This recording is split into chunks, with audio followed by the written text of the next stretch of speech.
అమ్మో ఇక నా వల్ల కాదు, మీరు లాగించేయండి. నువ్వు లాగించకపోతే మా ఓల్డ్ మ్యాన్ నేను ఒకటి లాగిస్తాడు. Come on quick. ఏం కమాన్ కిక్ అండి బాబు? మద్రాసులో మనుషులు మంచినీళ్ళ కోసం పరిగెడుతున్నారు, ఆంధ్రాలో కిరసనాయల కోసం పరిగెడుతున్నారు, ఆడపిల్లల తండ్రులు అల్లుళ్ళ కోసం పరిగెడుతున్నారు. మనం ఎందుకు పరిగెడుతున్నామో నాకు అర్థం కావట్లేదు. రే రథవా, నువ్వు అన్నం కోసం పరిగెడుతున్నావు, నేను తినది అరక్క పరిగెడుతున్నాను. నువ్వు సరిగ్గా పరిగెట్టకపోతే నేను చెప్పుచ్చు పరిగెడతావు, నువ్వు ప్రాణాల కోసం పరిగెడతావు. పరిగెట. లాభం లేదు, నన్ను వదిలేండి. రే యూస్లెస్ ఫెలో, నీ వయసులో దారాసింగ్ ఇండియన్ ఛాంపియన్ అయ్యాడురా. మా గొప్పగా సెలవు ఇచ్చారండి. తమర వయసులో జవహర్లాల్ నెహ్రూ గారు ప్రధానమంత్రి అయ్యారండి, తమరేమయ్యారండి? 1942, 43, 44లో నేను కూడా ఆ ప్రయత్నం చేశాను రా. కానీ మన గత చరిత్ర చూసి వాళ్ళు చేవదలు పొమ్మన్నారు, నేను పోయాను. డీటెయిల్స్ అడగదు రా. ఒరే తమ్ముడు, అక్కడ గట్టేరా. నువ్వు పాలు బతికరా, నేను లోనికి కేకేసుకుంటాను. దండాలి బాబు గారు. అబ్బాయి గారు ముందు వెళ్ళిపోతున్నారండి. బంగారం లాంటి బంగారం కనిపించాక కాళ్ళు కూడా ముందుకు వెళ్ళవరా నువ్వు. ఏ బంగారం, మిలిటరీ నుంచి మీ ఆయన ఉత్తరాలు వస్తున్నాడే. ఏం ఉత్తరాలు ఏం పాడు, నెలకో ఉత్తరం ముక్క రాస్తున్నాడండి. చూసావా, నేనైతే రోజుకి 2 ఉత్తరాలు వచ్చేవాడిని. ఈ విధం కూడా నచ్చలేదు. అంటే నల్ల పూసలు కొనుక్కున్నావా? అవును బాబు గారు. అబ్బా చిలకలా నవ్వుతావే. మిలిటరీలో ఉన్నాడు రా, మరేం పర్వాలేదు. అయినా మన బంగారం ఏమనుకోదురా. అవునరా, బంగారం లాంటి పెళ్ళాన్ని పెట్టుకుని మిలిటరీలో ఎలా ఉంటున్నాడు రా గాడిద కొడుకు. అసలే గాడిద కొడుకు కదండి, పైగా మిలిటరీలో ఉన్నాడు. అందుకని శృంగారం అంతా తుపాకీలో దట్టించి డిష్యూ కాల్చి మటర్ చేసేసి ఉంటాడండి. అదేం కాదండి, మా ఆయన నా గురించి భలే ఘాటుగా రాస్తాడండి. రాస్తాడు, నేను రాస్తాను 16 టావులు. ఎందుకు వేస్ట్? మాటల్లో కాదే చేతల్లో చూపించాలి. అయినా నీలాంటి బ్యూటీని డ్యూటీ కోసం వేస్ట్ చేయడం నాకు బొత్తిగా నచ్చలేదే. 1952, 53, 54లో నన్ను మిలిటరీలోకి రమ్మన్నారు, నేను వెళ్ళానా? ఎందుకు వెళ్ళలేదు? మిలిటరీలో ఆడవాళ్ళు ఉండరని. కరెక్ట్. అందుకల్లా యాదవా, పెళ్ళం కోసం దేశాన్నే త్యాగం చేసిన వెంటరా నేను. అయినా మొగుడు లేకుండా ఎలా జీవిస్తున్నావే? నేను చూస్తే నాకు జాలేస్తుంది. ఓ పంచు ఏం చేయమంటారు బాబు గారు? అది కాదు, ఇక్కడ డీటెయిల్స్ కుదరవు కానీ నీ పనంతా అయిన తర్వాత ఒకసారి కనిపించు. అన్నపూర్ణ, బీరువా తాళం చేతులు ఎక్కడ?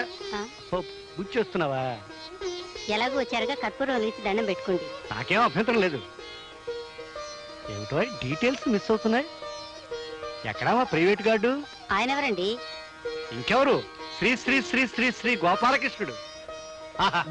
మహానుభావ మార్తాండ తేజ గోపాలకృష్ణ, పాహిమాం పాహిమాం పాహిమాం. నువ్వు లేకపోతే పూజా మందిరం కూడా చిన్నబోతుంది స్వామి. The great romantic hero of 16,000 ladies. హారతి.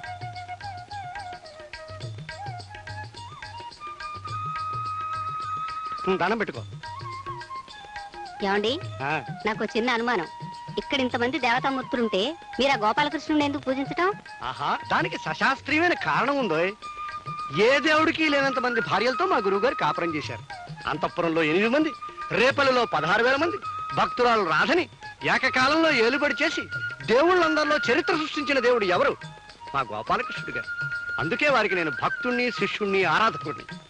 ఆ శృంగార పురుషుడు ఇలా మురళి వాయిస్తే 16,000 మంది గోపికలు నాట్యం చేసేవారట. అన్నపూర్ణ, చిన్న డీటెయిల్ మిస్ అవుతుంది. ఈయన అవతారం చాలించాక ఆ మురళి ఏమైంది, ఎవరు తీసుకువెళ్లారు, ఎక్కడుంది? ఆ విషయాన్ని పోతన్న గారు కూడా గ్రంథంలో రాయలేదు. ఆ మురళి నాకు లభించుంటేనా మా గురువు గారిని తలుచుకుంటూ జీవితాంతం ఆ మురళినే వాయించుకుంటూ ఆనందంగా బతికేవాడిని. ఛీ, మీరు జీవితంలో బాగుపడరు. తప్పు తప్పు. ఆ గురువు గారికి దండం పెట్టుకో, పుణ్యం వస్తుంది. స్వామి, మురళి ఎక్కడుందో చూపించు తండ్రి. అమ్మగారు, అమ్మగారు, అమ్మగారు, భలే భలే విషయం, భలే భలే విషయం. సుబ్బులు, నువ్వు భలే భలే విషయం అన్నప్పుడల్లా నా గుండె గబగబా కొట్టుకుంటుంది. ఊళ్ళో ఉన్న వెధవ కబుర్లన్నీ నీకు భలే భలే విషయాలే. ఇది వెధవ కబురు కాదమ్మగారు, పెళ్లి కబురు. అబ్బా, నువ్వు వెళ్ళి పిండి రూపమే. ముందు నా తల మీద ఈ బరువు దింపితే గాని నేను ఏ పని చేయలేను అమ్మగారు. చెప్పు. పోస్ట్ పేరు పాపారా కూతురు వాచ్పేరు వరహాల గారు కొడుకుతో లేచిపోయిందమ్మా. వాళ్ళెవళ్ళో లేచిపోతే అది నీకు శుభవార్త అంటే? ప్రేమ కోసం వాళ్ళు అంత పని చేస్తే అది శుభవార్త కదటమ్మా. నోరు మూసుకుని వెళ్ళి పిండి రూపమే. అట్టాగే అమ్మా. ఏటా దూకుడు, కళ్ళు అప్పట్లేదు. అమ్మగారండి పాలు. ఒరే అప్పుడు, నీ పెళ్ళంతా చచ్చిపోతున్నాను రా. ఈ కబుర్లు మోసే జబ్బు దీనికి ఎక్కడి నుంచి వచ్చిందిరా? ఈ జబ్బు మా ఎత్తకుండేదండి, వారసత్వం కదండి, దీనికి వచ్చిందండి. అవసరం అనుకుంటే నన్నేనా వదిలేస్తుంది కానీ ఈ జబ్బును మాత్రం వదిలిపెట్టదండి. ఈ జన్మకి ఇంతేనండి. అక్క అక్క, రారా తమ్ముడు రా. బాగున్నావా? ఇంట్లో అందరూ కులాసాయేనా? కులాసాయి. ఏమండి, కాబోయే మీ అల్లుడు గారు వచ్చారు. బావా, నేను పని పాట లేకుండా పోరంబోకులా తిరుగుతున్నానని తెగ తిట్టాడు కదా. ఇప్పుడు హైదరాబాద్లో అద్భుతమైన ఉద్యోగం వచ్చింది. ఇదిగో అపాయింట్మెంట్ ఆర్డర్ చూడు. ఉద్యోగం రావడం గొప్ప కాదురా, దాన్ని నిలబెట్టుకోవాలి, పైకి రావాలి. నీ ఆశీస్సులుంటే తప్పకుండా పైకి వస్తాను బావా. కాకపోతే నువ్వు కొంచెం పెద్ద మనసు చేసుకుని జైన్ నాకిచ్చి పెళ్లి చేసావంటే. జయన్ నీకిచ్చి పెళ్లి చేయాలి. అద్దంలో మొహం ఎప్పుడో చూసుకున్నావురా బావా? చేవతలు అక్క, అదేమిటండి, సాక్షాత్తు వీడు మా పిన్నమ్మ కొడుకు. జైతో వీడి పెళ్లి జరిపించాలని మొదటి నుంచి అనుకుంటున్నదేగా.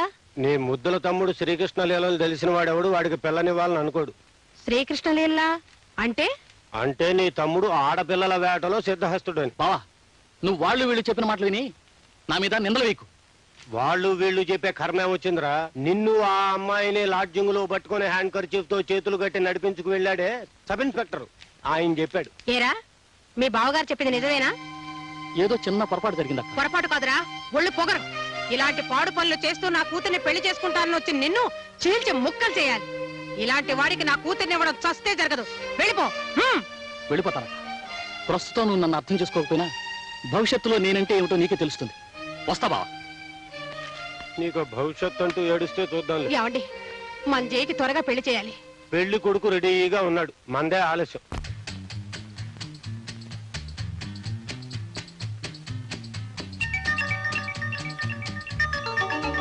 రాజు చూడు. శ్రిత కమల కుచకుండల, అమ్మో కుచకుండల, అమ్మో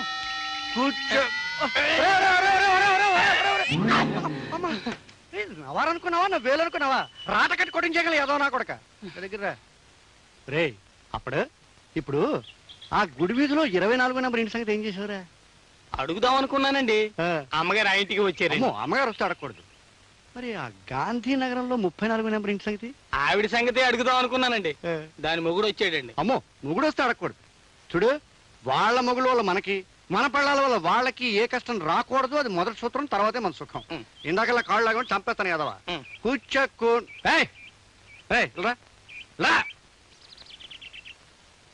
ఎవడా నువ్వు? ఆసుపత్రి ముందు అనాథ పేషెంట్ లాగా నా ఇంటి చుట్టూ తిరుగుతున్నావు. మోహిని గారు మీకు జాబ్ ఇచ్చారండి.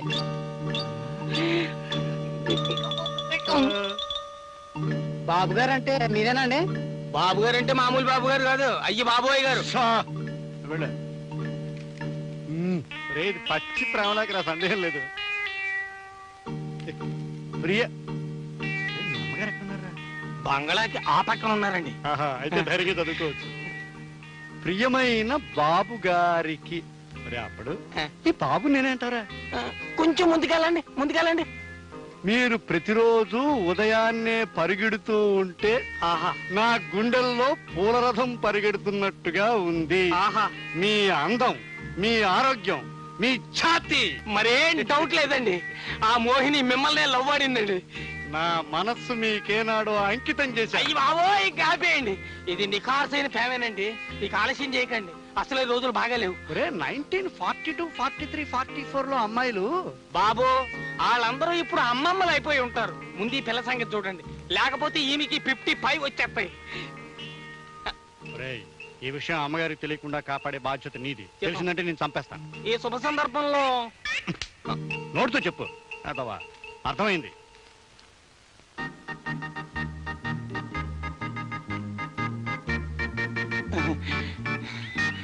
అప్పుడు ఇబ్బంది లేకుండా వచ్చేసాను రా. నేను వెళ్ళిపో. అలా వెళ్ళిపోవడానికి రూల్స్ ఒప్పుకోవండి. మీతో పాటే నేను. భోజనం చేసేటప్పుడు పక్కనుండు, 2 ముద్దలాడతాను, తిను. బాత్రూమ్కి వెళ్ళేటప్పుడు నాతో రా, 2 చెంబులు ఇస్తాను, పోసుకో. బీడీ కాల్చేటప్పుడు నా పక్కన కూర్చో, బీడీ ఇస్తాను, కాల్చుకో.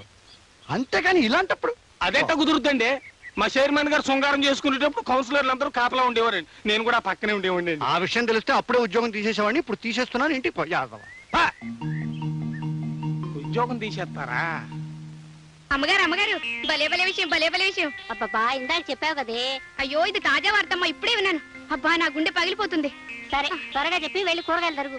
చెప్పనమ్మా, చెప్పలేను. చెప్పకుండా ఎంతసేపు ఇలా చిందులు తొక్కుతావే?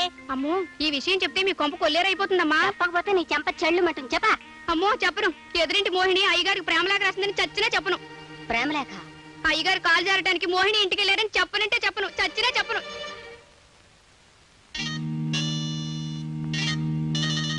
T T T T. వచ్చారా? ఆ, అబ్బా నాకు సిగ్గేస్తుందండి. నాకు సిగ్గేస్తుంది. మీ గొంతు ఏమిటి అలా ఉంది? రొమాన్స్ లో దిగేటప్పుడు నా గొంతును రకరకాలుగా మార్చేస్తుంటాను. అది నా టెక్నిక్. డీటెయిల్స్ అడగ. చదిలేండి, ముందు చేతిండి. మీరా?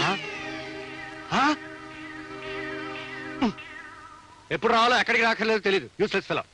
ఆ విషయం మీకు చెప్పాలని అమ్మ నన్ను ఇక్కడ తీసుకొచ్చింది. ఏమే రంగనాచి, నీకంటే పెద్ద ఆయన గౌరవం కూడా లేకుండా ప్రేమ వ్యవహారం నడిపితే ఆయనకు ఉత్తరాలు రాస్తావా? నోర్మోయ్, నేను ఉత్తరం రాసింది ఈ ముసలోడు కాదు, మీ అబ్బాయికి. ఆ విషయం నాకు ముందే తెలుసు. అందుకే పరీక్ష పెడదామని వచ్చాను ఇక్కడికి. భుజాల మీద చేతులు వేసుకుని పడగడ్డాక పగడం పరీక్ష? అది పరీక్షలో ఫస్ట్ పార్ట్. సెకండ్ పార్ట్ జరగకుండా నువ్వు వచ్చేసావు, అది నీ తప్పు. సర్లే పదండి. ఏనో వాగు. ఇదిగో, ఎప్పుడు కొడుకులకు ఉత్తరాలు రాయకు. రాసిన తండ్రులకు అందనేవకు. అందరే కాపురాలు చెడగొట్టకు. అసలు నా సంగతి ఏమనుకుంటున్నావు? నేను నిప్పులాంటి మనిషిని, కృష్ణుడిని. నాకు పరిస్థితి సమానం. రోజు భగవద్గీత చదువుతాను. ఆయన్ని ప్రేమించలేదు, పరీక్షించడానికి వెళ్ళాను, 1,00,000 సార్లు చెప్పాను. నువ్వు నోరెత్తకు. చాలా సార్లు లోపల పదండి. చెయ్యొద్దులు. ఏమిటే చిన్నపిల్లని అనుకున్నాడు? రమ్మంటుంటే ఏమిట్రా నీ ఉద్దేశం? అసలు తప్పు చేసిన ఖైదీని చూసినట్టు చూస్తాడు నువ్వు. ఆ కళ్ళజోడు. ఈ కళ్ళజోడు నీదే. బయట మాత్రం అడక్కు. ఈ కారు ఎవరిది? ఈ కారు ఎవరండి? మరి రాయిగాడిది. రాయి రే రాయి. ఇక్కడ రా ముసలి పెళ్లి కొడక. ఎప్పుడు వచ్చారా? నువ్వు పెళ్లి కొడుకులా తయారయ్యా మోహినింటికి వెళ్ళావు, అప్పుడు వచ్చా.